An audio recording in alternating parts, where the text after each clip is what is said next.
The lobby of the Easton Grand Hotel felt like an oven. Temperatures had climbed past a record-breaking 105 degrees Celsius, and with the air conditioning dead, the marble floors radiated heat like hot coals. Guests in designer suits and silk saris wiped sweat from their brows in frantic circles, their voices rising in a multilingual roar of complaints. At the center of it all, the ornate fountain sputtered out a weak trickle of water before going silent. Then, with a sudden clank from the service corridor, Jack Harper appeared, wrench in one hand, toolbox slung over his shoulder, coveralls streaked with oil and grime. He glanced at the ductwork above and didn't hesitate. Climbing the ladder with practiced ease, Jack swung open the main intake panel. Sparks flew and a hiss of escaping steam mingled with the murmurs of astonished onlookers.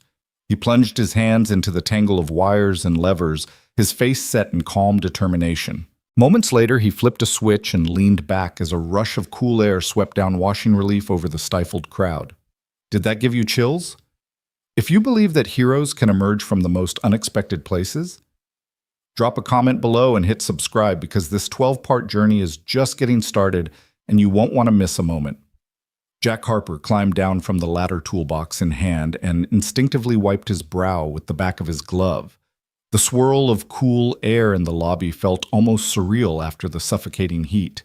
Guests blinked in gratitude, some even applauding, though most simply fanned themselves in stunned relief. Jack offered a small nod and began securing the panel cover, all the while keeping an ear open for Mrs. Liu's soft Mandarin apology and Herr Wagner's halting English. "Thank you very much, sir." He had been on the night shift for nearly 3 years, quietly keeping the Easton Grand's bones in working order. Changing light bulbs, unclogging drains, tightening loose railings. But tonight's emergency had pushed him into the spotlight, and he noticed the way guests craned their necks, the way the fountain's few remaining onlookers whispered, "That's him, the maintenance guy." Jack tried not to smile. He wasn't here for the praise. He was here because a single job had to be done, and he was the one who could do it. He set his wrench inside his toolbox, then looked toward the front desk where a flustered young clerk was fielding more questions than her tablet could handle. Without a word, Jack walked over. He laid a comforting hand on the clerk's shoulder, offered a gentle smile, and pointed her toward a corner where 2 fans had inexplicably come to life once the thermostat kicked back on. She exhaled thanks, and Jack gave her a reassuring nod before turning to leave. But he didn't get far. From the edge of the lobby, a tall, composed woman in a sharply tailored suit watched him. Emma Sterling, CEO of the Easton Grand's parent company, had descended from her private balcony to witness the spectacle firsthand. She had never once stepped onto the floor during a maintenance crisis. Yet something about the man in grease-stained coveralls and his unfazed expertise drew her attention. Jack felt her gaze, but didn't look up. He retrieved a small rag from his back pocket and polished the edge of a service stairwell door. He hummed a soft tune under his breath, oblivious to the crowd's shifting mood. Moments earlier, he'd overheard a British guest say, "I thought this place never faltered." Now, with the temperature settling back into a reasonable range, that very guest was quietly receiving a fresh cup of iced tea from room service, tipped generously for Jack's efforts, though he'd never know. The sweltering evening had been building to a breaking point all day. By sunset, the lobby's soaring glass windows had captured every last ray of heat, trapping it inside like a greenhouse. Staff members had trudged through the corridors in dread, anticipating the inevitable system failure. Jack, meanwhile, had been in the bowels of the building, checking gauge readings and cleaning filters, routine work until the emergency alarm blared. He'd sprinted through back hallways, guided by the blinking red light on his handheld scanner. Less than 5 minutes later, he emerged into the open with the wrench and the resolve that turned a meltdown into a moment of quiet triumph. Now, as he hefted his toolbox and prepared to return to the underbelly of pipes and cables, the applause swelled one final time. Jack paused, looked up, and spotted Emma Sterling. She met his eyes, surprised to see him finally acknowledge her. He gave a small, respectful wave. She inclined her head in invitation in that silent gesture. Almost reluctant to leave his domain, Jack tucked his wrench into its slot, hoisted the box, and headed toward the desk where he'd been summoned. The lobby staff parted like the Red Sea, making way for him. He walked with that calm assurance of someone who fixes things, not just machinery, but moments. Emma followed at a discreet distance, her curiosity mounting. A dozen languages had spilled from his lips tonight, weaving through the lobby's tension, binding strangers in relief. It was an act of service so smooth and unassuming that no public relations team could have scripted it, yet here it was raw, real, transformative. Jack stopped at the front desk. Emma stepped forward. He didn't know her name, and she didn't yet know his, but in that instant, names felt secondary. It was about two people who understood that kindness and competence can be more powerful than any title. Emma cleared her throat. Jack looked up, ready to reattach his name badge before disappearing back into the service corridors. But this time she spoke first. "I'm Emma Sterling," she said, her voice as cool and measured as the air he'd just restored. "Thank you, Jack Harper." He blinked, paused, then offered her a lopsided grin. "Just doing my job, ma'am." She smiled, a rare, genuine curl at the corner of her mouth, and Jack realized his night shift might never be the same again. Jack wiped his hands on a rag and leaned into the scalding heat of the service corridor, steeling himself for the next burst of complaints that would surely ricochet off the marble pillars of the lobby. The main duct was now patched, the fans were spinning, and a rush of cold air draped the grand hall in a welcome coolness, but relief was still settling in. Behind him, the remains of the displaced steam hissed through the vents, a whisper of victory. He took a slow breath, then pushed through the swinging kitchen doors back into the lobby. The scene had shifted, no longer a chaotic melee, but a cluster of anxious travelers, their faces still flushed, their arms gesturing in rapid-fire pantomime. Jack recognized a frown in every language. A German grandmother in a floral dress wailed in fractured English about her missing reservation voucher. A Japanese businessman held up a smartphone, his katakana-laced English plea for directions meeting only blank stares from the flustered front desk staff. A Brazilian couple argued about extra room charges in Spanish, so thick it rolled like thunder. Jack set aside his toolbox and approached the German woman first. She was perched on the arm of a love seat, her hands fluttering like trapped butterflies. "I'm so sorry for the inconvenience," he said in perfect Hochdeutsch. Her eyes widened, jaw-dropping for a fleeting moment before relief washed in. "Es tut mir wirklich leid, gnädige Frau," he added, touching the edge of her scarf in a respectful bow. The word "scusi" might have worked, but his chosen tongue soothed her faster than any gesture. She exhaled, blinked back tears, and even managed a small, grateful nod before slipping her voucher from her purse to hand it over without ceremony. Next, a Japanese executive in a crisp navy suit was pressing his forehead against the concierge desk, crumpling a stack of foreign currency. Jack crouched to his level, slipping effortlessly into Japanese "Dabien shiri itashima." "Shita suguni, kaigetsu shimasu." The businessman's expression went from simmering annoyance to cautious curiosity. "Thank you," he murmured, and leaned back as if the simple sound of his own language had anchored him. Words spread like wildfire. Jack had become less of a faceless technician and more of a traveling linguist, his gravelly voice shifting accents with the ease of flipping a switch. An elegant woman in an ivory sari relaxed her posture when he greeted her in Hindi. "Mujhe khed hai, main aapki madad karta hu." A frazzled father from Turkey coaxed his wailing toddler into a quiet giggle with a playful "Annem de geldi yakında, tamam mı?" A Spanish tourist found himself nodding along as Jack explained in Castilian that backup generators were en route and that cold towels would soon be distributed. Between translations, Jack returned briefly to his toolbox to tighten a loose panel, but he never lost sight of the guests. Each time he unscrewed a bolt, he offered a soft apology in Portuguese, Chinese, Arabic. His coveralls smeared with grease became secondary to the warmth in his eyes, the steady cadence of reassurance pouring from his lips. No official interpreter could have matched his blend of technical confidence and genuine empathy. It was a kind of mercy most people expected only from frontline managers armed with policy manuals and complaint forms. Yet Jack dispensed it in wrenches and words. He was the eye of the storm, anchoring a crowd that had felt helpless, melting their anger with a dose of human kindness. And he did it without a flicker of ego. At one point, the Brazilian couple approached their tempers, tamed enough to clutch each other's hands. The wife summoned enough English to ask about a room upgrade, but Jack's Portuguese reply shifted the conversation instantly. He leaned in, dropped his voice to a conspiratorial whisper. "No cost. My treat." Their laughter was soft relieved, and he disappeared back into the corridor before anyone could applaud. Up above, on the mezzanine behind tinted glass, Emma Sterling watched him. She'd meant to review sales projections tonight, but had found herself drawn to the lobby by the spike in guest feedback alerts on her tablet. Row after row of well-handled impressive. "Thank you, maintenance guy."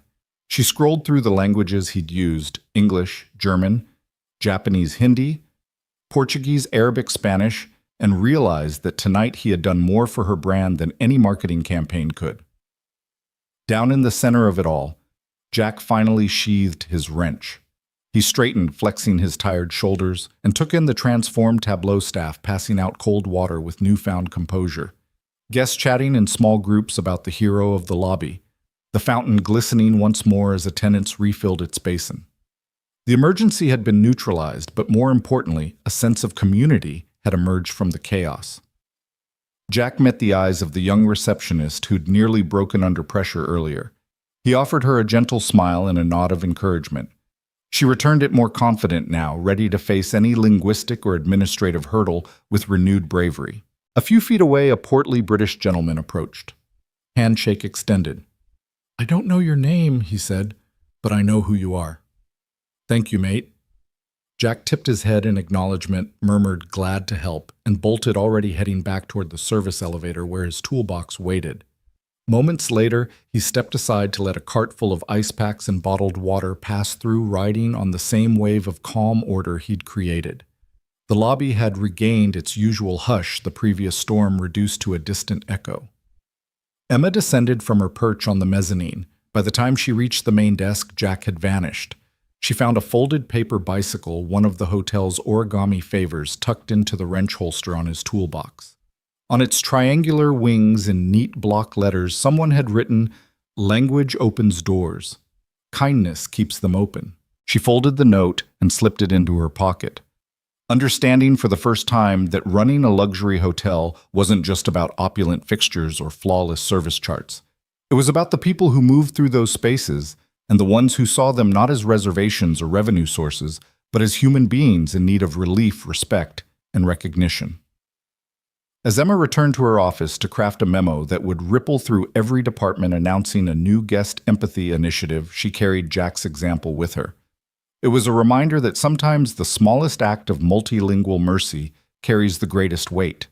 And though she didn't yet know where to find him, she would. Because the man who spoke 7 languages and spoke to the heart in everyone was exactly the kind of person she wanted on her team and perhaps in her life. Emma Sterling pressed her palm against the cool glass of the third-floor mezzanine balcony and watched the scene below unfold like an unexpected performance. The marble lobby of the Easton Grand, usually an exercise in silent precision, had erupted into a human kaleidoscope of relief, gratitude, and quiet pride. Emma had seen the after-action reports, the flood of guest commendations, the spike in positive feedback, the murmurs that Jack Harper, the night shift maintenance technician, was nothing short of miraculous. But numbers and emails didn't capture the full measure of what Emma was witnessing now. Below her, Jack was folding his grease-stained coveralls back into his toolbox, a simple motion, but one that felt ritualistic, as if he were sealing away more than just his tools. He straightened, brushed a lock of dark hair from his forehead, and gave a gentle nod to the front desk clerk, an unspoken acknowledgement that the crisis was over, and their world could spin normally again. Despite the late hour and the chaos he'd just tamed, there was no fatigue on his face, only a humble calm that radiated confidence. Emma's hand curled into a fist knuckles, whitening against the glass. She'd spent her career running one crisis after another: hostile takeovers, regulatory crackdowns, botched product launches. Every corporate emergency followed a playbook, scripts to memorize, drills to practice executives to nominate as scapegoats or saviors. But this wasn't any scenario she'd ever trained for. There was no manual for extinguishing anger in 7 languages without breaking a sweat. No PowerPoint deck that demonstrated how a single quiet act of empathy could dissolve the tension of 100 demanding voices. Her earpiece buzzed insistently, a reminder of the video conference she was due to chair in 2 minutes, and all hands on the supply chain disruption that threatened to delay the hotel's summer expansion. She tapped her temple panel and sent a quick text. Reschedule. Priorities have changed. It was uncharacteristic, even reckless, but something about Jack's effortless leadership had compelled her to pause everything else. Emma took a step back and leaned into her swivel chair. The balcony doors closed softly, cocooning her in the muted hum of the executive suite. She watched Jack from this vantage point as if she could distill his essence through observation alone. The way he interacted with the guests, hands never raised in frustration, voice never edged with apology or defensiveness, but always steady, unabashedly human, felt like a masterclass in emotional intelligence. She remembered the early days of her own career fresh out of Harvard, brimming with ambition. She'd clung to every leadership seminar, devoured every self-help bestseller, pored over case studies from every industry titan. Yet, despite her training, she'd learned the hard way that heart-fueled connection couldn't be engineered in a conference room or simulated in role-play exercises. You could teach managers how to deliver tough feedback, how to navigate office politics, even how to execute a flawless elevator pitch, but you couldn't teach them to see people, to truly meet them where they were. Emma's gaze shifted to the clients clustered near the fountain, now smiling, chatting in small clumps as newly minted acquaintances. The heatwave crisis that had threatened reputations and racked up negative press had become a story of solidarity. A testament to our people, the upcoming marketing campaign would say. But beneath that tagline lived Jack's quiet courage, and Emma felt a swell of gratitude she rarely allowed herself to feel. She swiveled her chair and stared at the wall-mounted screen that usually streamed financial dashboards. Tonight it showed a muted graph of guest satisfaction scores climbing in real time. Each green bar was a data point in the narrative Jack had authored with wrenches and words. Emma tapped her lip thoughtfully. She needed to know more about him, what drove him, how he'd learned to speak German, Japanese, Arabic, Portuguese, what life stories lay beneath the coveralls. Her assistant's voice crackled through the earpiece. "Emma, the conference room is ready whenever you are." "Not today," Emma replied, rubbing her temple. "Cancel the supply chain call. I want a full profile on Jack Harper, background check, credentials, performance reviews. Everything." There was a brief pause. On it. She closed her eyes and exhaled. It was rare for her to drop everything in the name of curiosity, but she sensed this wasn't mere fascination, it was necessity. A leader's job wasn't just to command resources or ensure profitability. It was to recognize the unexpected solutions that emerged from the margins. And Jack Harper was exactly that, a solution in human form. Emma rose from her chair and walked the length of her office toward the service elevator control panel hidden behind a shelf of strategic reports.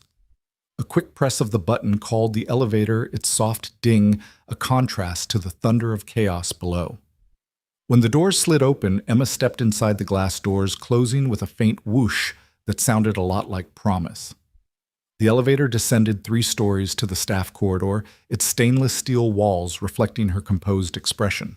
Past the branded carpeting and plush furniture of the lobby, she passed rows of sidelined door frames and housekeeping carts, the heart of the building often overlooked by guests and executives alike. She felt a pulse of anticipation as she neared the maintenance bay, an unlit hallway that smelled faintly of motor oil and metal polish. She halted just outside the bay doors, peeking through the small window. Jack was packing his toolbox, wrenches, screwdrivers, voltage tester, his night meter that glowed in the dim overhead light. He'd cleaned up the last of the dust from the repair, his coveralls now bearing the faintest sheen of sweat. A woman from housekeeping offered him a bottle of water. He shook his head with a grateful smile and waved her off. Emma stepped through the double doors, her presence startling him just enough that he looked up, wrench still in hand. He set it down and offered her a nod of respect, a subtle reflex from years of courteous labor. "Mrs. Sterling," Jack said, voice steady but tinged with curiosity. "Can I help you?" Emma took in his posture, relaxed shoulders, steady gaze, that unmistakable air of confidence that came from having earned respect rather than demanded it. She cleared her throat, realizing she had never formally introduced herself. "Jack," she began, voice warm but authoritative. "I wanted to thank you personally for what you did tonight downstairs. What you leveled wasn't just a broken HVAC system. You leveled frustration, confusion, even fear. You didn't just fix machines, you fixed people." Jack's expression softened with a hint of disbelief. "It was part of my job, ma'am," he said, returning to his toolbox as if the moment weren't particularly special. It's more than that, Emma insisted, stepping closer. Boardroom training can teach crisis protocols. It can teach you how to cut costs or redirect resources. She gestured at the corridor around them. But it can't teach you the courage to kneel beside a scared child in their own language. It can't teach you empathy in 7 dialects. That comes from who you are. Jack looked up, emotion flickering in his tired blue eyes. I do what I can, he said quietly. Emma nodded, but in her mind she was already rewriting strategy plans. There would be training programs and leadership accelerators, but first she needed to create space for Jack's example to ripple outward. She thought of the thousands of employees who moved through these halls every day, each capable of something extraordinary if they had the right example. I'd like to learn more about you, she said, surprising herself with how sincere the words sounded. Not just your maintenance record, your story, where you learned those languages, what brings you here. Jack's hand froze mid-reach for a wrench. The maintenance technician and the academic linguist seemed to share a fleeting moment of recognition in his eyes. He nodded slowly. I'd be happy to share, ma'am, he said. Emma extended her hand in offer of partnership rather than hierarchy. Emma Sterling, she said, letting her guard down in a way she rarely did. Jack shook her hand firmly. Jack Harper. He replied, the grease from his palm leaving a faint mark on her sleeve, an indelible reminder that real leadership often bore the imprint of human effort.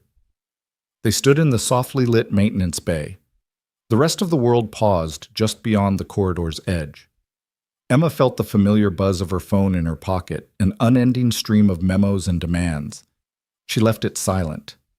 Tonight she had discovered something far more valuable than any supply chain update or financial forecast. She had discovered a person whose presence could reshape her company's soul, and that was a discovery worth every second it had taken to find him. Emma Sterling sat at her mahogany desk long after dusk had settled over the city, the only illumination the soft glow of her laptop screen. Across the floor-to-ceiling windows behind her, the urban skyline twinkled like distant constellations. But Emma's focus was entirely inward, into the bureaucratic corridors of her own company's human resources database. She had summoned Jack Harper's full file after their unexpected hallway conversation, determined to understand the man who had, in one evening, upended her very conception of leadership. With a measured click, she opened the digital folder labeled Harper Jack, Personal File, and scanned through the basic details: date of hire, position code, shift assignment. Everything looked ordinary at first glance until she discovered a link to a scanned resume in the attachments. She opened it. Staring back at her were credentials that didn't belong to a mere night shift technician. At the top in bold letters, Jack A. Harper, Ph.D., Applied Linguistics, Columbia University. Below that, a line listing roles as an adjunct professor at NYU's Linguistics Department, with course titles like Advanced Phonetic Structures and Pragmatic Communication. There were glowing recommendations from department chairs and scholarly publications on language acquisition and cross-cultural communication. Emma's brow furrowed as she scrolled. This was not someone scraping by, but an academic at the top of his field.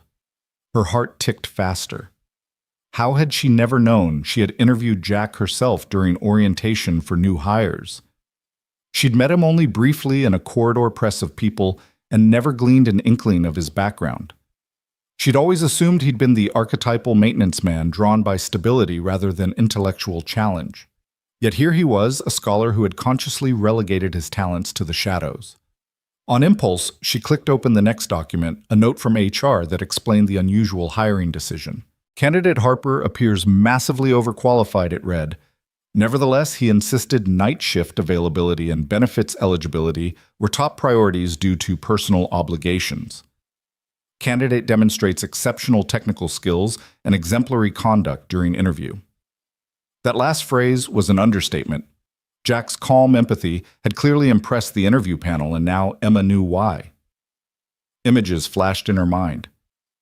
Jack crouched beside a hysterical Japanese guest, that sweltering night murmuring reassurances in fluent Japanese, the German couple whose glances of irritation turned to respect as he explained the repair timeline in their mother tongue, the small Korean child he soothed with a playful pun in Korean.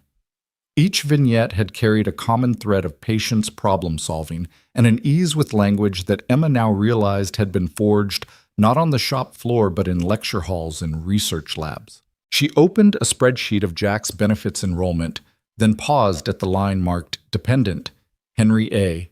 Harper, DOB 0812, 2010.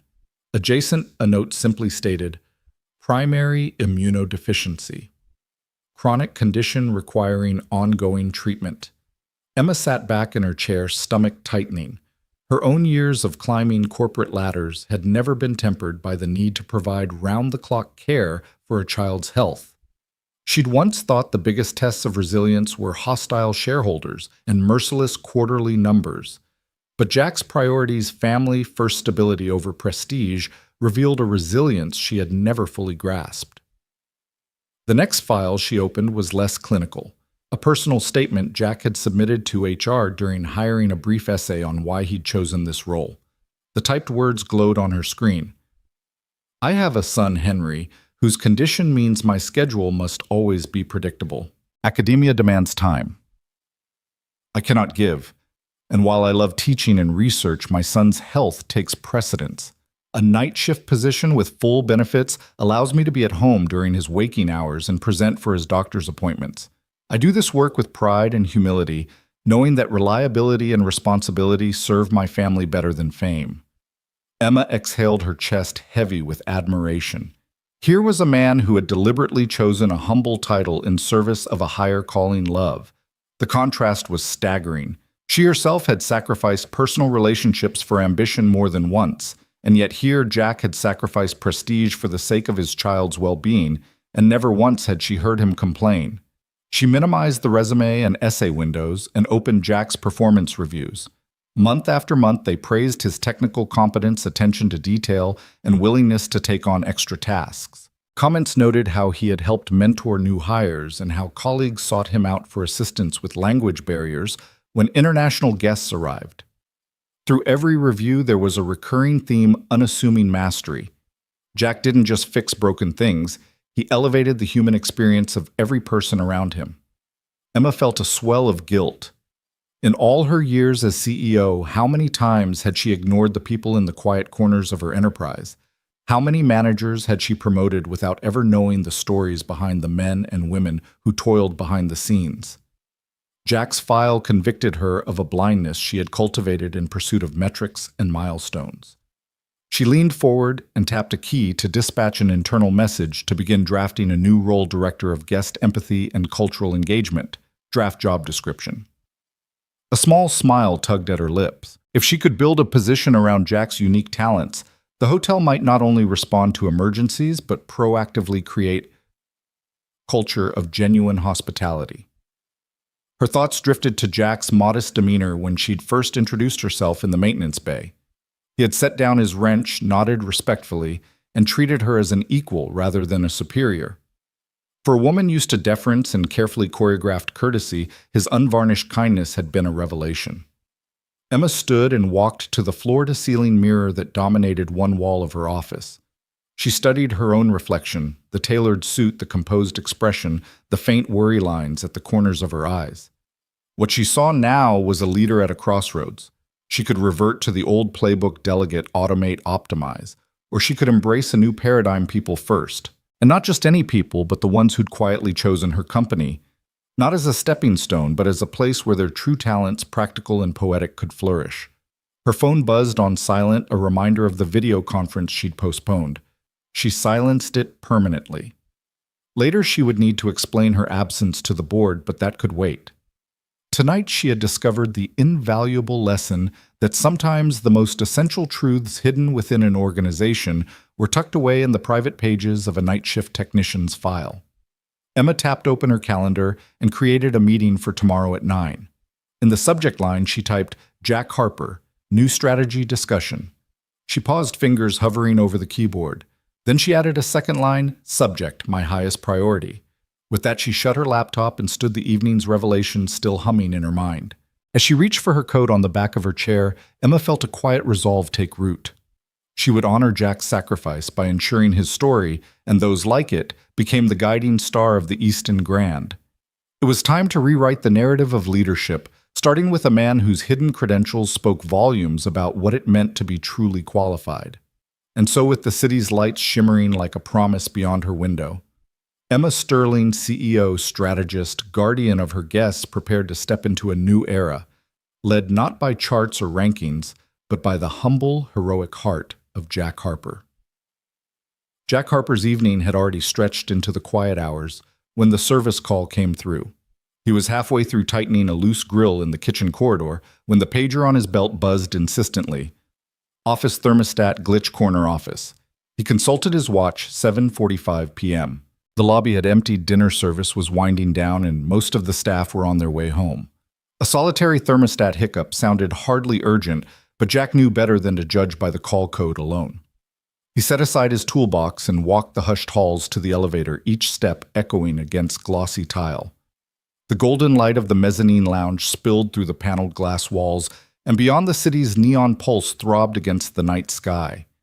In his mind, he flicked through the maintenance logs. Sometimes a low-temperature alert concealed a minor sensor misalignment.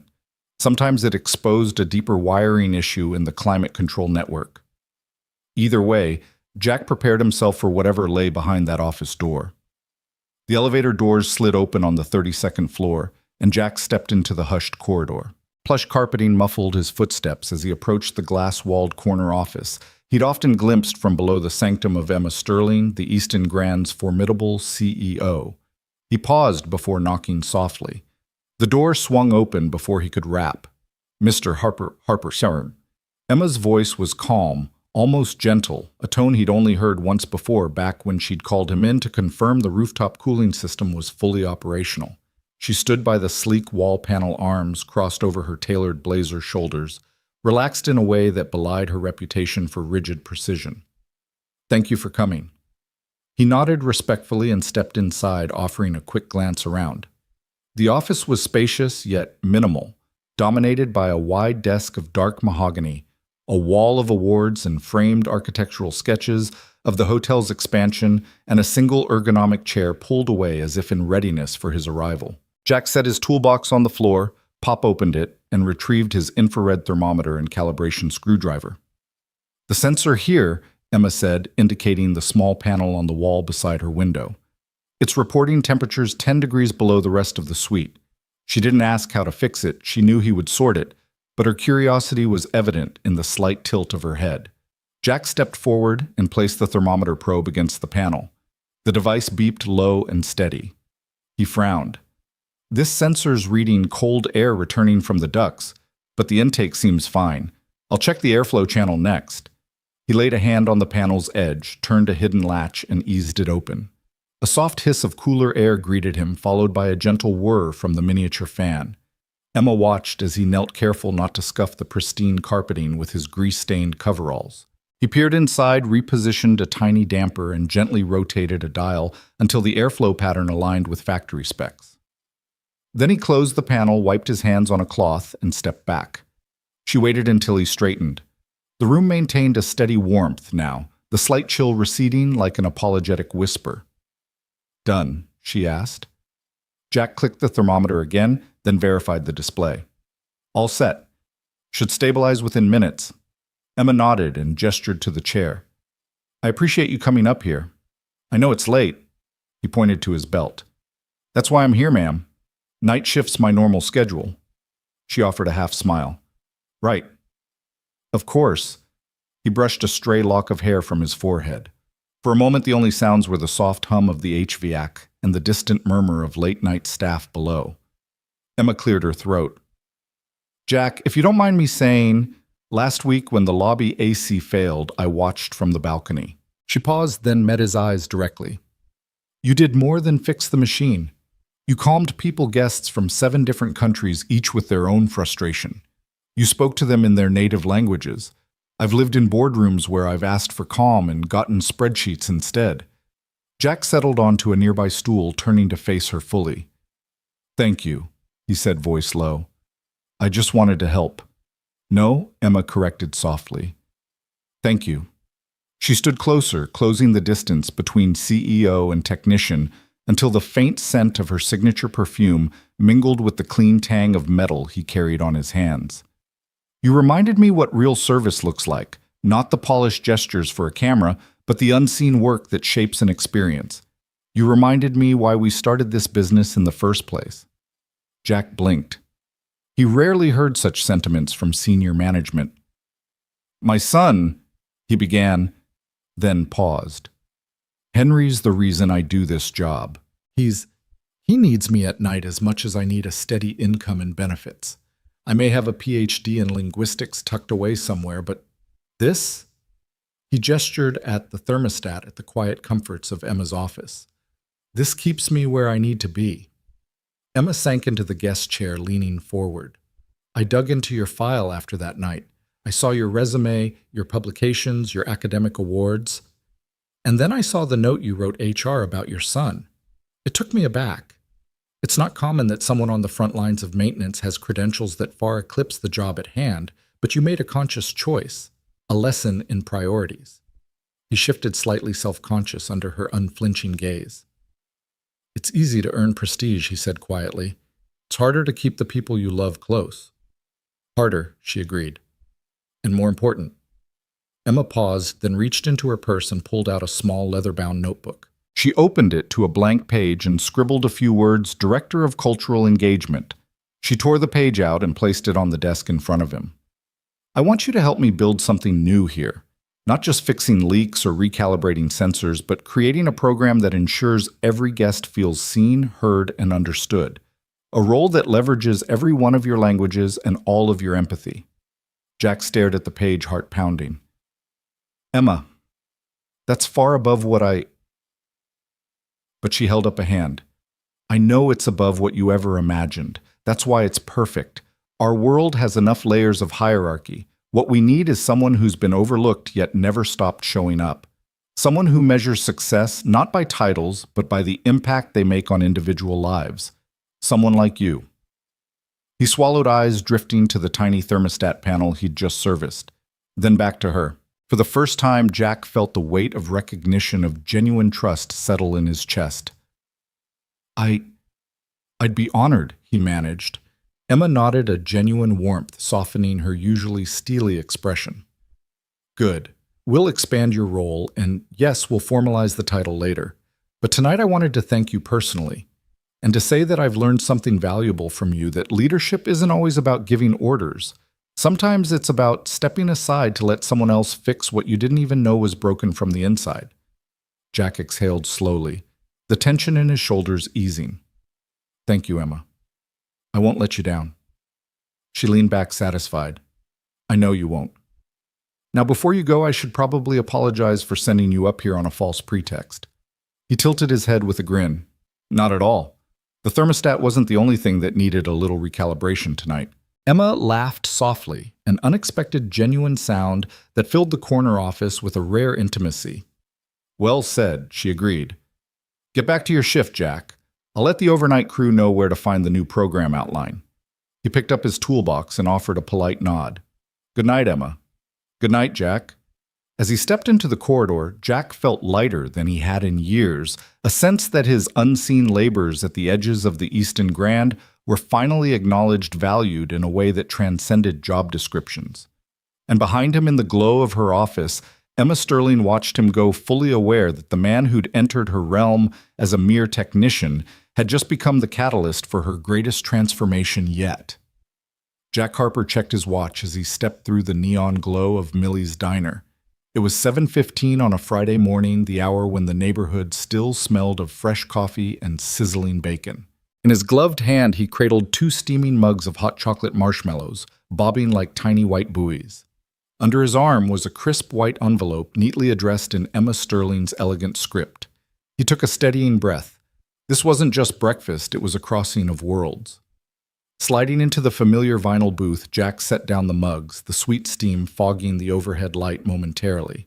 Across from him, Max Harper, his 7-year-old son, pushed his glasses back up the bridge of his nose and regarded the envelope with shy excitement. Is that from the boss lady? He asked, eyeing Jack with a grin that spoke of inside jokes and shared conspiracies. Jack smiled, smoothing his grease-stained coveralls as best he could under the diner's harsh fluorescence. It is indeed. He slid the envelope across the Formica tabletop. Open it if you want. Max ripped it open in one eager motion, tearing neatly along the fold to reveal a pale blue card inside. He read aloud in a squeaky voice, "Please join me for breakfast this Friday at Millie's Diner. Emma Sterling." He looked up at Jack with wide, delighted eyes. "She wants to have breakfast here with us." Jack chuckled softly and ruffled his son's hair. "She knows this is your favorite place. Says she wanted to meet the boy who taught her how to speak alien and cat." Max laughed, a bright, infectious sound that turned heads at nearby tables. "Alien is easy," he declared, "just 4 clicks and 3 squeaks. Cat is all tail flicks." He traced an imaginary tail flick in the air, waggling his finger like a little paw. Jack and half the booth full of diners erupted in gentle laughter. Just then the door chimed. Emma Sterling stepped in a gentle snowfall of early morning light, catching the edges of her tailored navy coat. She paused, scanning the diner until her eyes settled on their booth. For a moment, Jack caught sight of the same quiet curiosity in her gaze that he'd glimpsed in her corner office. She smoothed her coat over the back of the seat and slipped into the booth beside Max, folding the envelope and tucking it into her bag. "Good morning," she said, voice warm against the din of bleach-scented air and clinking plates. "Morning," Jack replied, sliding one of the hot chocolates toward her. She accepted it, hands closing around the mug as if it were a small anchor in uncharted waters. Max beamed. "I made Boss Lady's favorite marshmallows on top. Daddy says it's important to make you feel at home." Emma's lips curved into a genuine smile that reached her eyes. "Thank you, Max. This is perfect." With a careful sip, she closed her eyes as though tasting reassurance itself. Jack reached for the syrup bottle and began pouring chocolate over Max's pancakes, the din of diner chatter fading into the background as a quiet bubble of intimacy enveloped their booth. Emma watched the exchange, her posture easing. She swapped pleasantries with Jack about the crisp morning air, but her real attention was on Max, the bright boy, whose laughter had once bridged her austerity and his father's unassuming hope. So Emma ventured after a moment, "I've been practicing my alien sounds, but my cat impressions need work." She leaned toward Max. "Do you think I could get a quick lesson?" Max beamed and hopped out of the booth, adopting a low crouch. He pressed a finger to his lips in mock seriousness. "You must be very quiet," he whispered, then emitted a soft series of gentle trills. Emma copied him, tongue-rolling in awkward but earnest mimicry. The result was somewhere between a squeaky toy and the distant purr of a contented kitten. Jack watched as Emma's eyes lit with unguarded delight. It was a side of her he'd glimpsed only in fragments, the woman beneath the corporate armor capable of laughter that wasn't polished for the press. When Max hopped back into the booth, Emma clapped softly. "Excellent work, teacher." She pressed a finger to her lips, offering a tiny bow of respect. Max's grin widened until his eyes nearly disappeared. Jack felt the weight of his own pride and relief. This breakfast was never just a formality. It was an invitation to something bigger, a genuine friendship, a blending of family and work, of oil-stained hands and silk-stitched collars. Emma cleared her throat and sipped her hot chocolate long enough for Jack to worry she might be about to revert to boardroom mode. Instead, she set the mug down and rested both hands on the table. "Jack, I wanted to thank you," she began in a tone that held no proclamation of authority, "for inviting me into your world, for teaching me what truly matters, kindness, connection, and laughter." Jack swallowed, eyes flicking to Max, who watched them with wide curiosity. "Thank you, Emma," he said softly, "for understanding." She nodded, then turned to Max. "And you, young man, are quite the ambassador, teaching a CEO how to speak cat-impressive work." Max beamed, then leaned forward conspiratorially. "If you really want to impress the cats, you have to also sniff the air like you smell treats coming. Here, like this." He demonstrated with a big theatrical sniff, scrunching up his nose. Emma followed suit, scrunching hers so hard that Jack had to stifle a laugh. Their shared laughter rose like a warm current through the booth. A nearby waitress paused in her tray, returning duties, smiling as she wiped her hands. "Looks like the world's smallest diplomat struck again," she murmured, and then went about her work. Emma's laughter faded into a tender smile. She reached into her bag and pulled out a small notepad and pen supplies Jack recognized from his own toolbox. She scribbled something and handed him the page. "Friday breakfasts are now official. Family table reserved. Emma.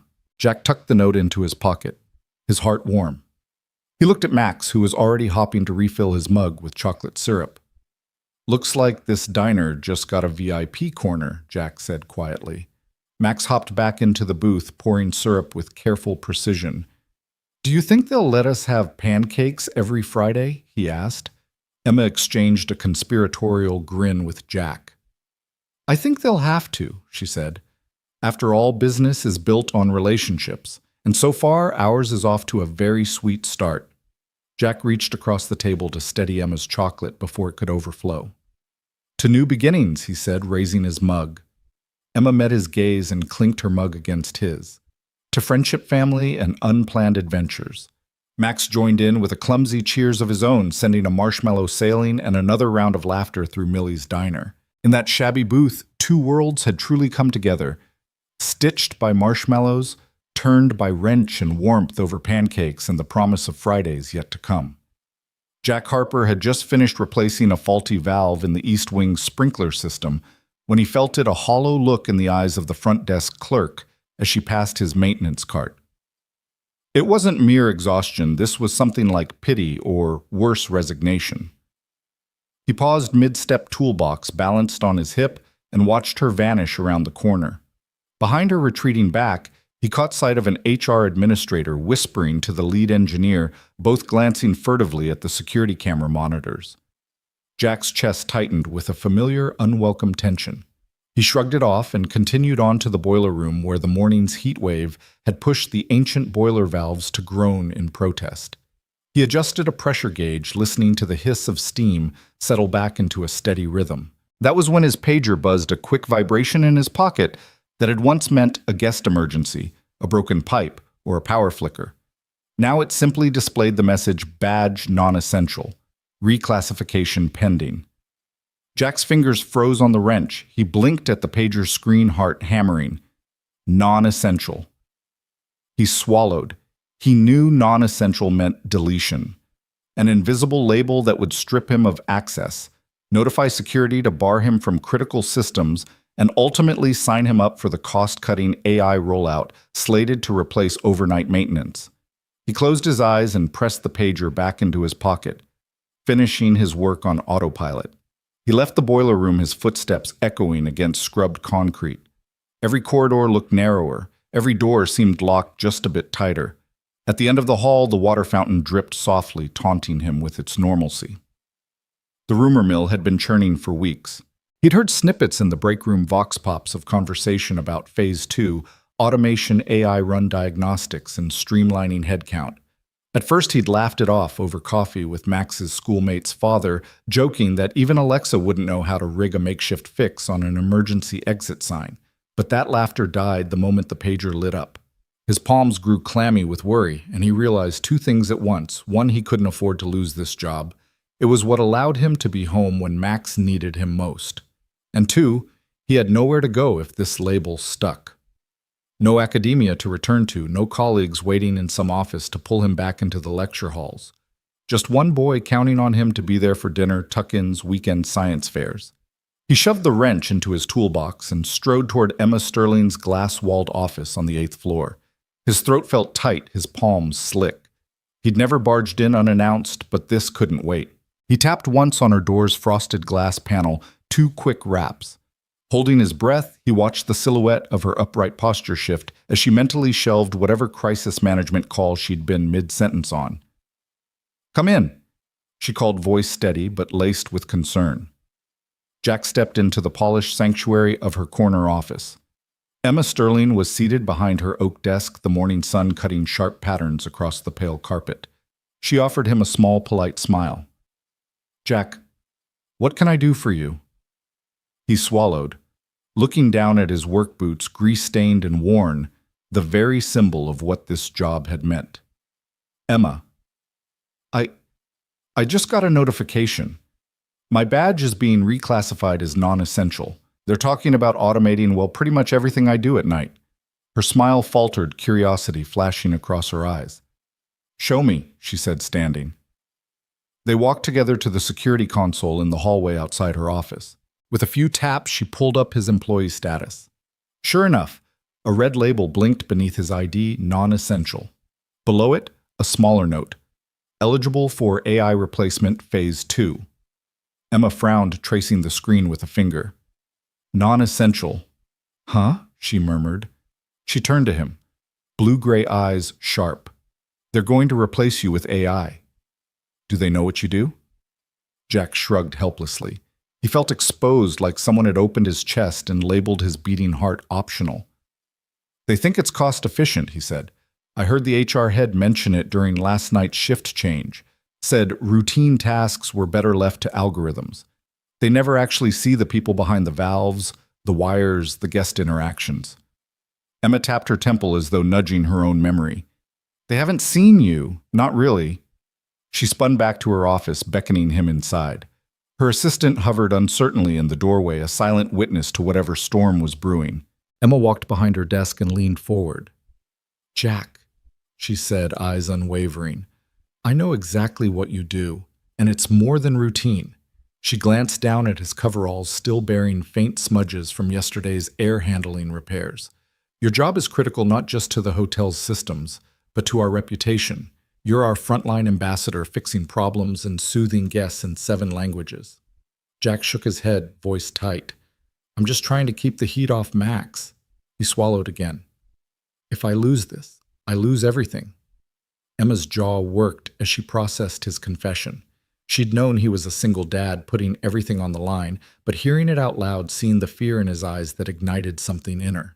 She pivoted to her laptop and pulled up the department's cost analysis graphs and projections. She scrolled until she found the meeting minutes from last week's executive strategy session. Automate night maintenance, reduce labor costs by 15%. She scrolled more.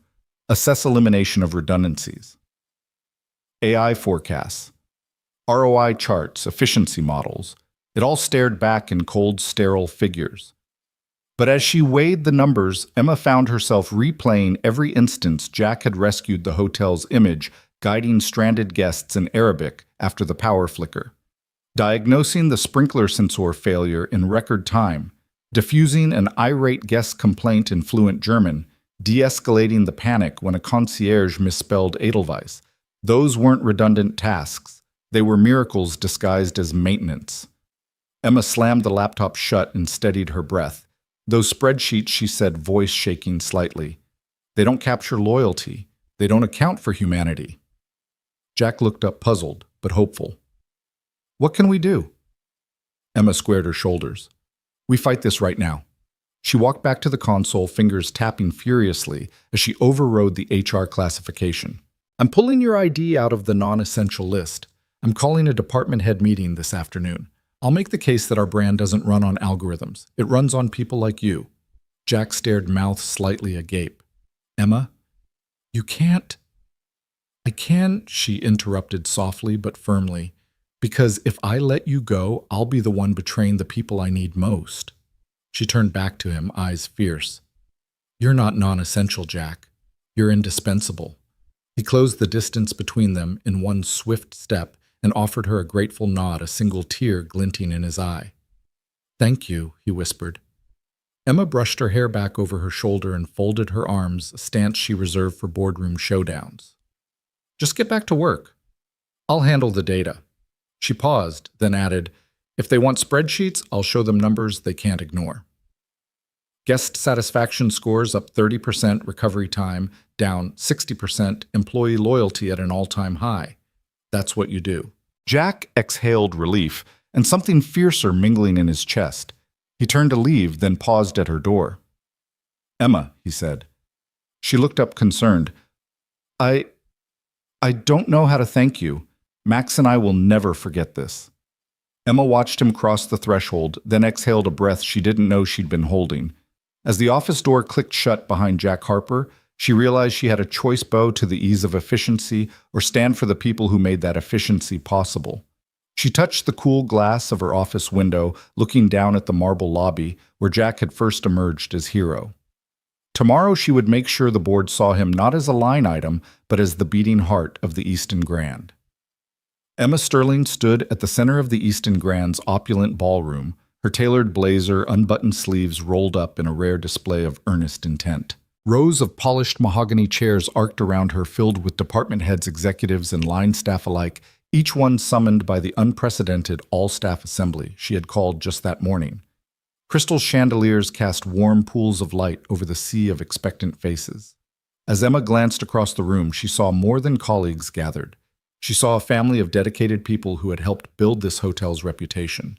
Tonight, she would give them a story worth believing in. Clearing her throat, she permitted herself a moment's stillness, letting the hush deepen until every whisper faded. Then she spoke, her voice carrying easily through the vaulted space.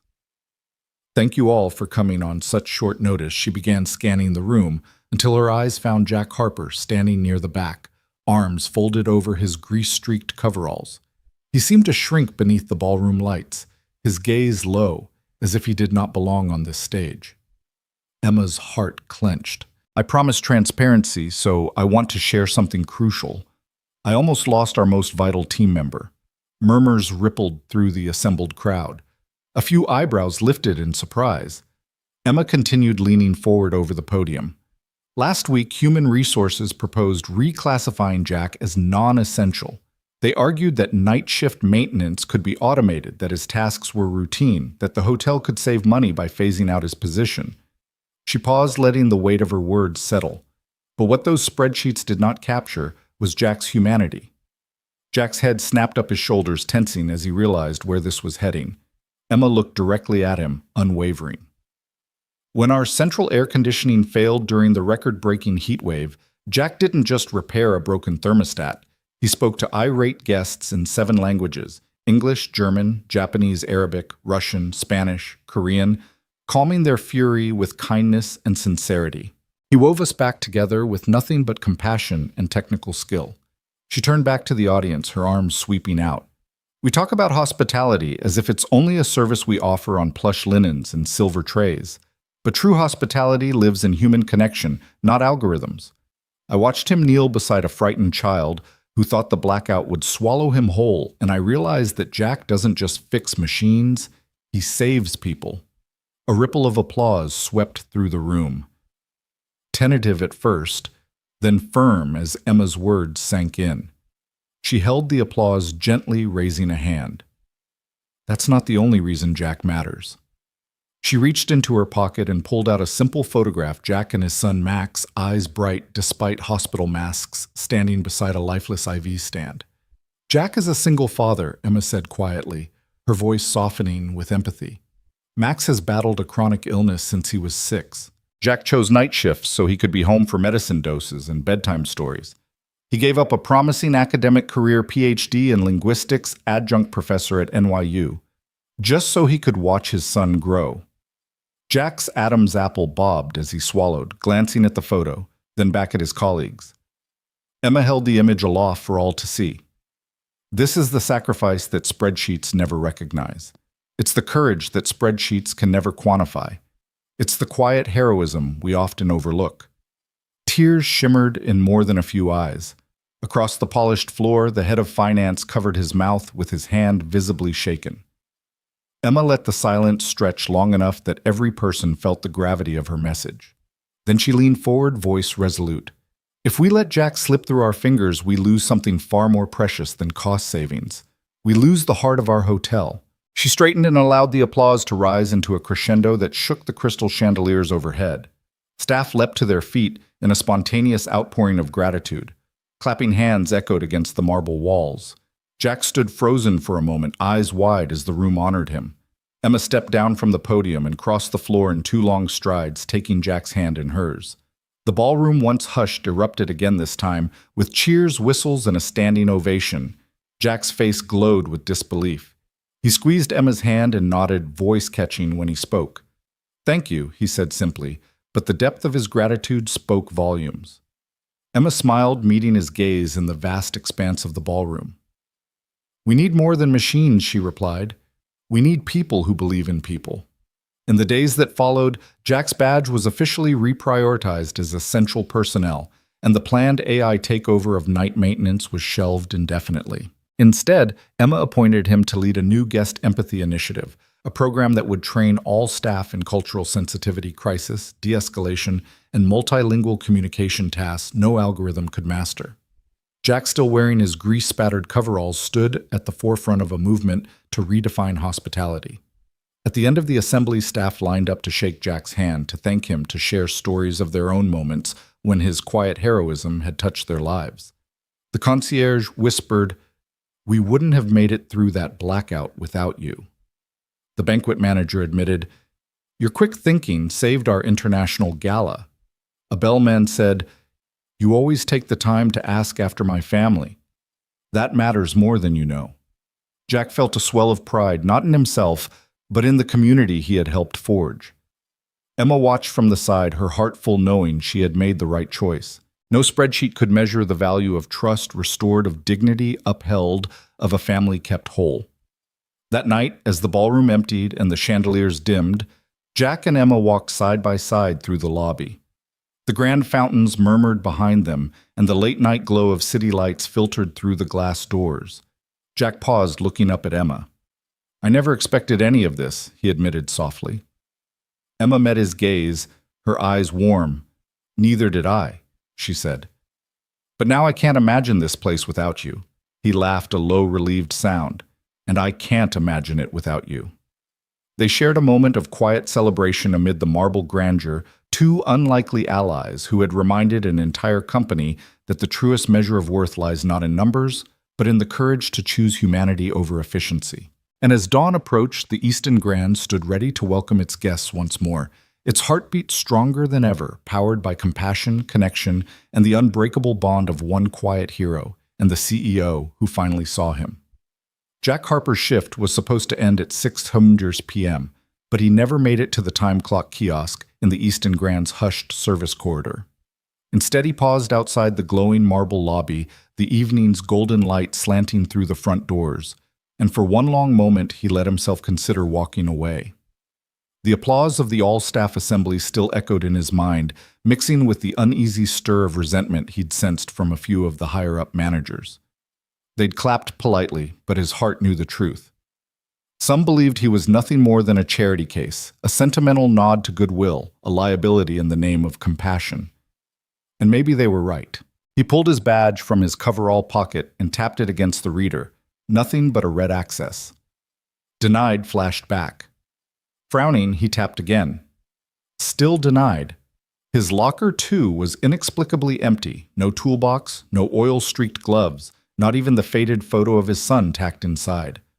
The corridor felt cavernous and hollow without the familiar clink of his equipment. The smell of industrial cleaner and late-shift coffee drifted by, but it couldn't hide the quiet ache in his chest. The security guard, Mr. Howard, mistook the access failure for a system glitch. "Clocking in tomorrow morning, Harper?" he asked, voice low. Jack simply nodded. He didn't have the energy to explain that this system rejection felt more like a dismissal. With one last look down the corridor that had defined his nights for the past 2 years, he stepped out the service exit and melted into the sidewalk's early dusk shadows. Back in her corner office, Emma Sterling watched her inbox flash with alerts. Badge inactive, Jack Harper. Locker. Emptied. Jack Harper. Security incident. Lost badge. Panic clawed at her chest. She'd marshaled boardrooms, calmed investors, and negotiated hostile takeovers, but this felt personal, like losing sight of a vital piece of her own heart.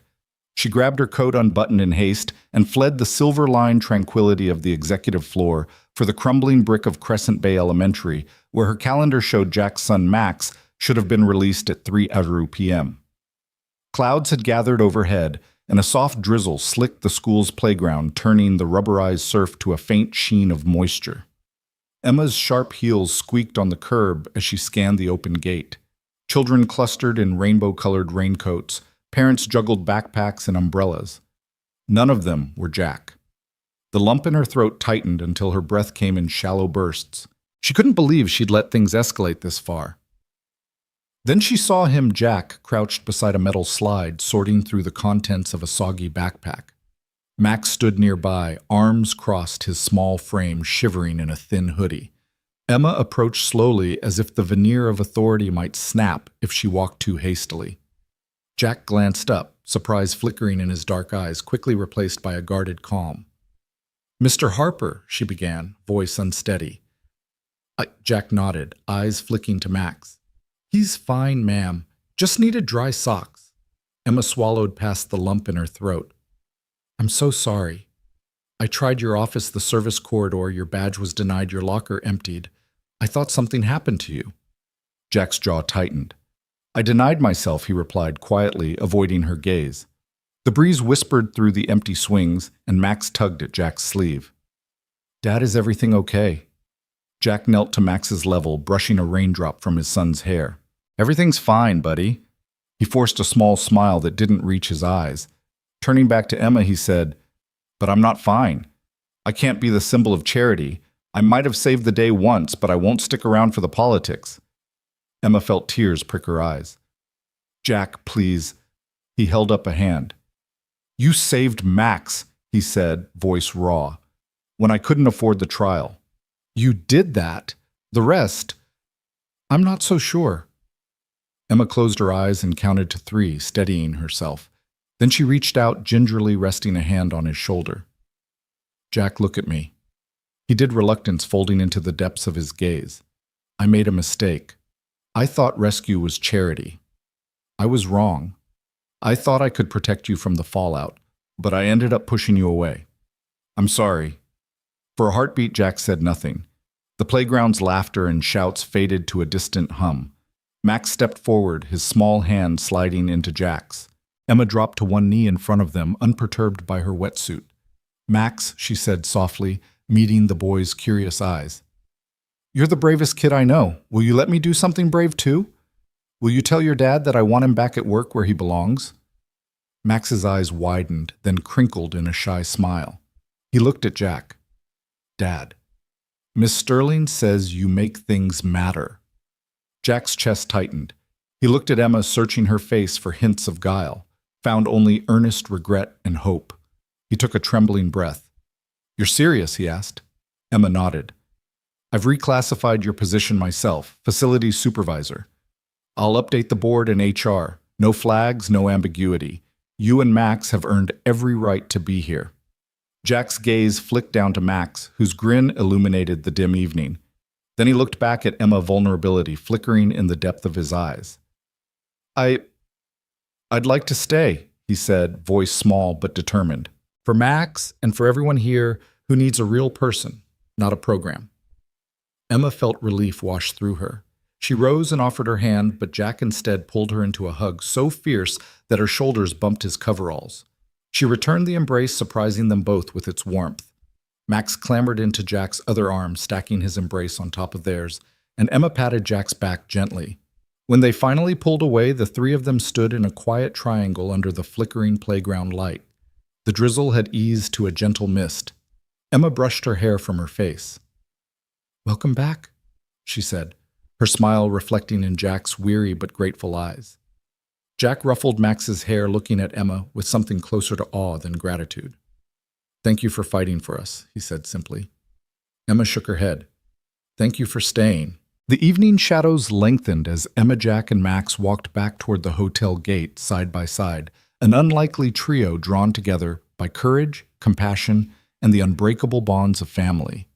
And in their quiet determination, the Easton Grand found its true foundation, not marble or air conditioning, but the simple promise that no one would ever be left to fade away unseen again. Jack Harper's first morning as facilities supervisor began not behind a desk, but in the echoing expanse of the main lobby. The dawn light glimmered off the marble floors, and for the first time in his life, he wasn't here to fix a broken pipe or clear a jammed air duct. Instead, he carried a stack of laminated cards and a clamshell box of multicolored markers, his tool belt replaced by something a little lighter, the quiet conviction that people mattered most. He gathered the front desk team in the circular seating alcove near the concierge desk. They shuffled in, some in crisp uniforms bristling with officiousness, others with guarded curiosity, after all. Jack had once been the handyman in coveralls, not the man giving directives, but he greeted each by name, extending a warm "good morning" in English, then following it with a soft "Guten Morgen, Ohayo gozaimasu, sabah al-khair." Dobra utro and buenos dias. The routine brought ripples of surprised smiles. It wasn't about showing off, it was about reminding them that a simple greeting could turn a stranger into a guest.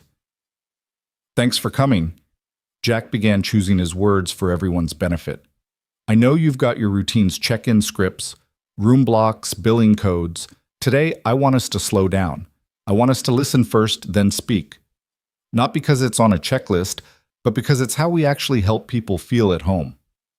A receptionist raised her hand. Jack, do we really need 7 languages? I barely passed high school Spanish. Jack leaned forward, elbows on his knees. I don't expect everyone to speak 7 languages fluently. What I do hope is that you learn one phrase in a guest's mother tongue, how can I help you? And deliver it with sincerity. Then ask follow-up questions in English. The point is to show you care enough to try. He passed out the cards. Each had a phonetic spelling for how can I help you in German, Japanese, Arabic, Russian, Spanish, Korean, and French. Beneath the phrase, he'd scrawled a single reminder. Look into their eyes. Pause. Breathe. As the group practiced German Wie kann ich Ihnen helfen? Jack walked among them gently, correcting pronunciations, offering a nod to one trainee who'd nailed the rolling R&A thumbs up to another whose pitch rose at just the right moment. Laughter broke out when someone mangled the Japanese phrase into something closer to pizza on the house, but Jack's easy grin turned it back into a teaching moment rather than a humiliation. By mid-morning, Jackie had moved the session upstairs to the training room, where a dozen bellmen, porters, and junior engineers joined the front desk team. He stood at a whiteboard having sketched out a simple circle with 3 segments greeting listening action. Guests don't just come here for air conditioning or room service. They come here for the feeling of being seen, being heard, being safe. Our job is to fill those segments, start by greeting them in their language, listen without interrupting, then take action. It could be as small as offering a chilled water bottle or as big as escorting them to a quieter lounge area. He told a story earlier that week. A frail, elderly woman from Brazil had crumpled a check-in form in frustration. He approached her, spoke "Como posso ajudar, señora?" and simply sat beside her as she wept, offering a cool towel and a gentle silence. Afterwards, she hugged him, whispering gratitude. That's not in any manual, Jack said, his voice steady. But it's what people remember. Throughout the day, trainees paired off and role-played one as a guest, arriving post-midnight exhausted and disoriented, another as a newly hired receptionist who had to navigate both empathy and efficiency. Jack wandered the crowded room, listening intently, stopping to ask a retiring security officer how he might help a lost tourist or nudging a shy engineer to break eye contact and smile. By afternoon's end, the whiteboard was scrawled with feedback. Ask more open-ended questions. Use reflective listening. Offer solutions before guests ask. But Jack didn't leave them with theory alone. He led a walkthrough of the lower-level corridors, pointing out broken light fixtures and jammed sprinkler covers, areas he'd personally fixed last night. He showed how to check the backup generators in the boiler room, how to access the service stairwell without disturbing housekeeping, and how to calibrate a simple wall-mounted thermostat. Each demonstration wove in a customer-centric tagline, "Keep the lounge comfortable, so we keep the memories warm," or "A functioning corridor light is a beacon of safety at 3 a.m. His tone was neither condescending nor theatrical, just matter-of-fact grounded in the reality that technical skill and human grace were 2 sides of the same coin. Back in the lobby as the sun dipped, Jack noticed Emma Sterling watching from the mezzanine balcony. She gave him a slow nod, the smallest crack in her usual reserve. He returned it with a brief salute. Then he descended the stairs and joined his son Max, who was doing homework in a quiet corner. Jack ruffled his boy's hair and introduced him to a bellman who'd been one of the day's trainees. Max Jack said, "This is Hector. Today, Hector helped me teach everyone how to say, 'Welcome home.'" Hector's face lit up, proud to have learned not just a phrase, but an attitude. At the end of the shift, Jack gathered his team one last time under the grand staircase. Tomorrow, he said, we're rolling this out with every staff member, housekeeping, kitchen crew, even the valet. Because hospitality isn't just front desk deep. You'll get a schedule by email, and I'll be around if you need help practicing. But tonight, take your cards home. Practice with anyone you meet, taxi drivers. Baristas, your neighbors. Keep the habit alive. We're not just fixing leaks here. We're building bridges. As the employees murmured their farewells, Jack stepped outside into the cool evening air. The Easton Grand's facade glowed in the streetlights. Max tugged his hand. "Dad, can we come back tomorrow?" Jack smiled, heart full. "We sure can, buddy." Behind them, staff members filed out lifetimes of training manuals replaced by something more elemental. The simple power of showing up, speaking someone's language, and listening like it mattered. And in the days to come, Jack's quiet leadership would ripple through the hotel's corridors, slowing down, frenetic mornings, grounding panicked moments, alchemizing routine service into genuine care. Because real hospitality didn't come from a spreadsheet or an app. It came from a man who had learned to balance bolts and heartbeat with equal skill, and in doing so had reshaped the Easton Grand from the ground up. The clatter of pipes and the hiss of steam had become a strangely comforting soundtrack to Jack Harper's days at the Easton Grand. In the maze of maintenance corridors and hidden utility closets, he no longer felt like an intruder, but part of the very heartbeat of the hotel. And standing beside him, clipboard in hand, often wearing a slightly rumpled blazer instead of her usual power suit, was Emma Sterling, his unlikely partner in warming what had once been a cold corporate fortress. It began innocently enough on a routine inspection of the boiler room. Jack had discovered a slow leak in one of the main pressure valves, a drip so gentle it would have escaped most eyes. But he and Emma had wandered back there together, she drawn by the soft scuff of his work boots echoing against concrete walls, and she'd asked, genuinely curious, "Can I see how you catch that? I never would have noticed." So he crouched beside the valve hand, steady, even in the low light, explaining the telltale signs of corrosion, the faint mineral ring, the microscopic crack along the seam. She leaned in, absorbing every word, occasionally reaching out to turn a wrench under his guidance. For Jack, the surprise wasn't that she wanted to learn. It was how natural it felt, her fingers patiently handling tools she'd once observed only from porcelain conference tables. From that moment, their days grew threaded with these small collaborations. Wednesday mornings found them poring over maintenance logs in Emma's corner office room service coffee, steaming between them, as Jack highlighted patterns only a technician's eye could see, recurring flickers in the east wing lights, an odd hum in the backup generator that warranted preventative lubrication. Emma, ever analytical, would tap her pen thoughtfully, asking questions that refined Jack's hunches into actionable checklists. Their voices formed a soft cadence, Jack's firm and reassuring, Emma's calm and curious, until the entire room seemed to lean in, waiting for their next insight. By Thursday afternoons, the two of them could be spotted sharing a booth at the little diner around the corner. The one-terrace diner's called Mom's Place, because the waitress still remembered everyone's order after a single visit.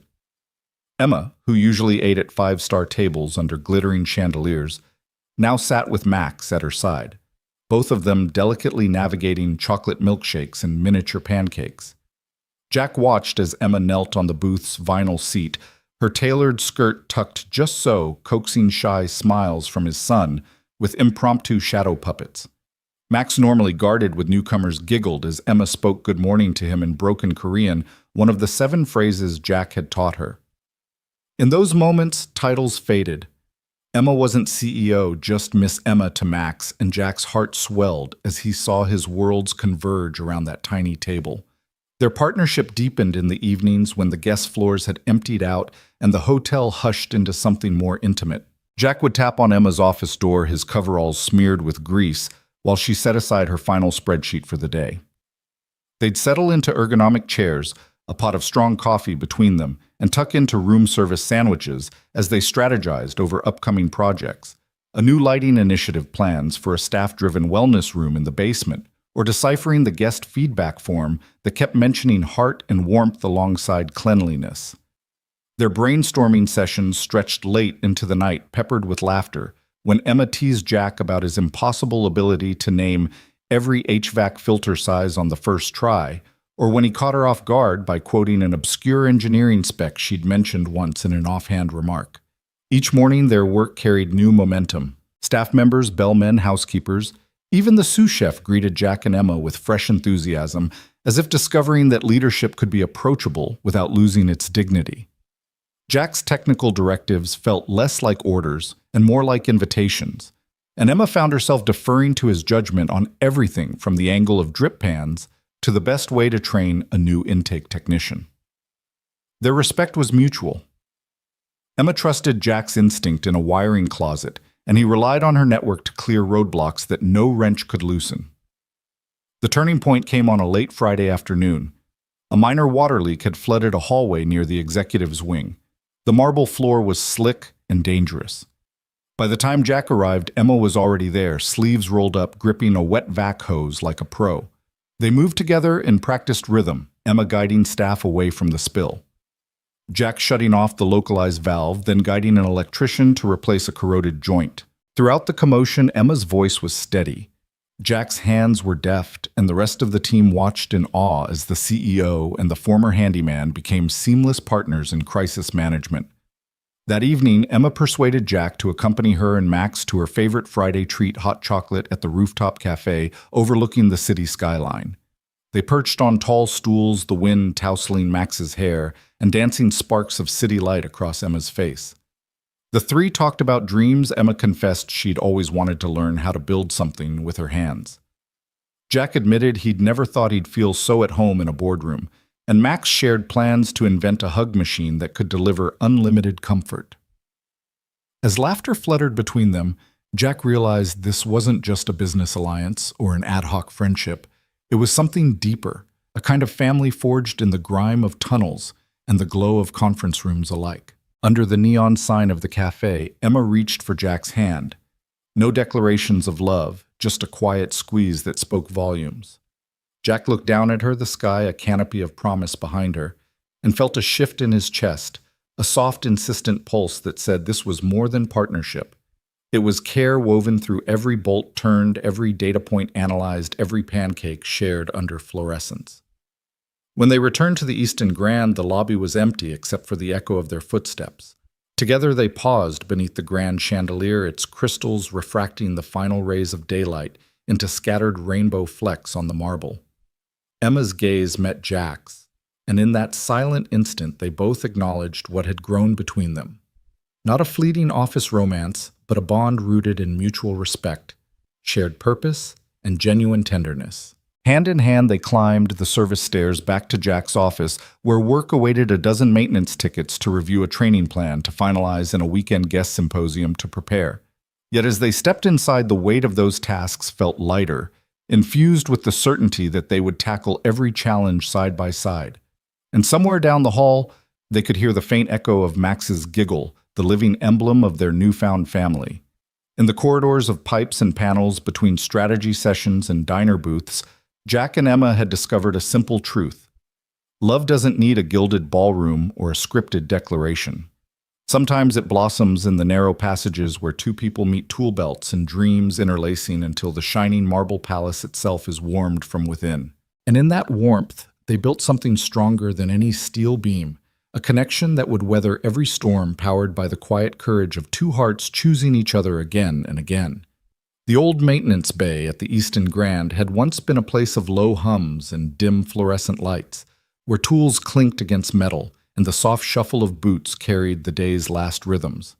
Now 1 year later it gleamed with fresh paint, warm wood accents and sunlight pouring through newly installed skylights. Where oil drums and spare parts once sat there were display stations showcasing guest empathy exercises, mock front desk setups, translation booths, and problem simulation corners where participants learned to listen first, solve second. Jack Harper stood at the edge of the main workshop floor, dressed in a crisp button-down bearing the new Empathy Center logo. In his hand, he held a rolled blueprint of the center's next expansion.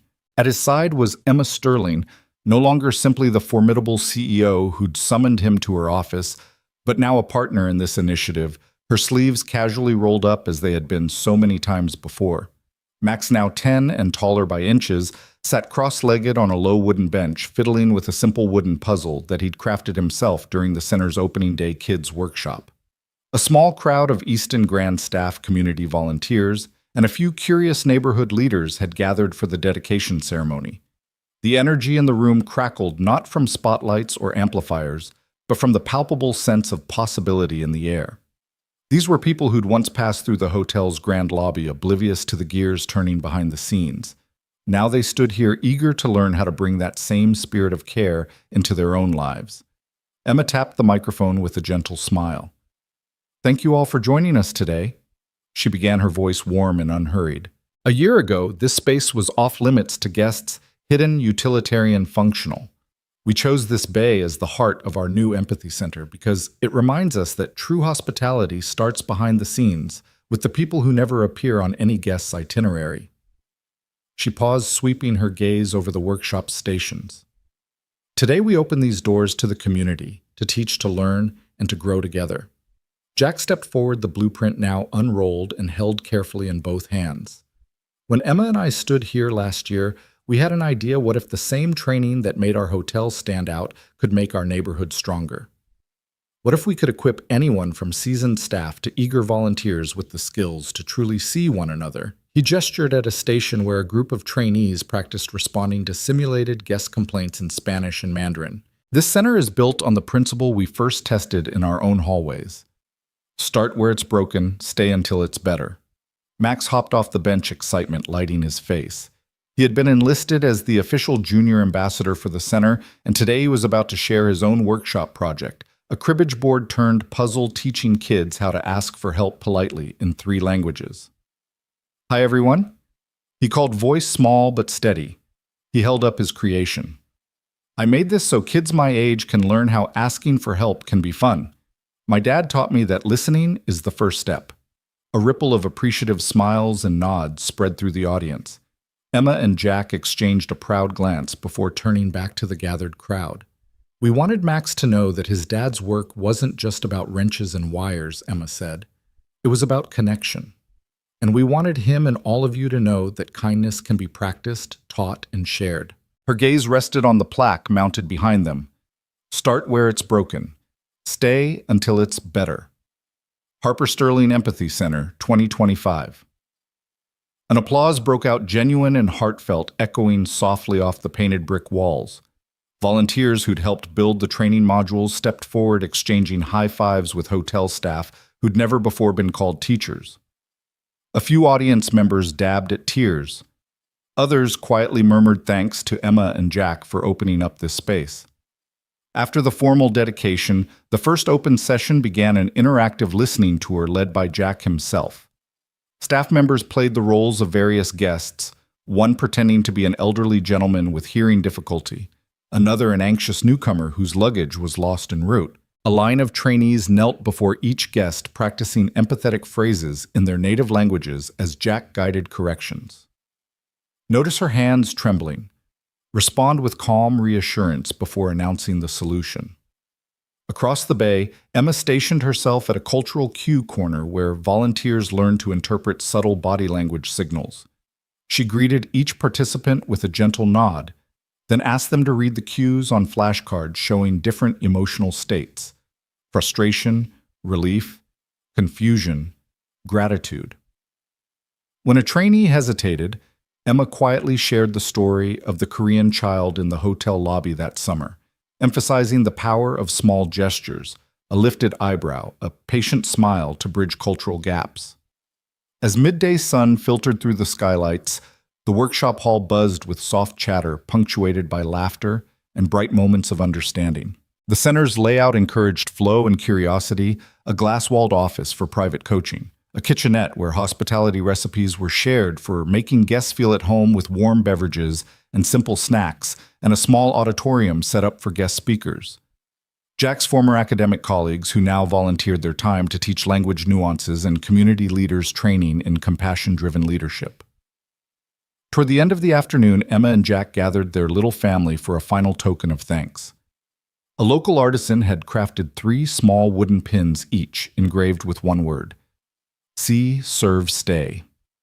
Jack presented one to Emma C. in recognition of how she had learned to truly observe hearts instead of spreadsheets.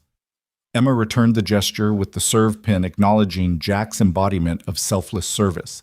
Then Jack turned to Max, placing the stay pin gently on his backpack strap. "Stay until it's better," he whispered, and Max's grin was brilliant enough to outshine the skylights. The closing ceremony unfolded in a quiet circle under the maple tree, planted at the bay's entrance, a sapling now tall enough to cast dappled shade. In front of Emma and Jack's plaque, participants each took turns reading a favorite line from the center's core manifesto. Hospitality is a dialogue, not a monologue. Kindness is something you grow by watering others. We all carry tools, sometimes wrenches, sometimes words. When the last speaker finished, Emma looked around at the faces lit by afternoon glow staff and neighbors side by side, united by this new institution of care. This she said softly, voice filled with gratitude is what can happen when you start where it's broken and stay until it's better. Thank you for helping us build this together. As the crowd drifted into small groups exploring the displays and sharing anecdotes of empathy and action, Jack slipped his arm around Emma's shoulders. Max bounded off to demonstrate his cribbage puzzle to a cluster of curious children, and over all of them the plaque glistened in the sunlight. Start where it's broken. Stay until it's better. Harper Sterling Empathy Center, 2025. They had started with an overheated lobby and a dozen disgruntled guests. They had stayed through personal sacrifices, boardroom battles, and self-doubt. And now they had built something far more enduring than any hotel program, a shared home of compassion, a testament to the quiet courage of one single dad who spoke 7 languages of kindness and the CEO who learned to listen. In that transformed bay, the Easton Grand's future shone as brightly as the skylights above, grounded in the simple transformative power of being truly seen.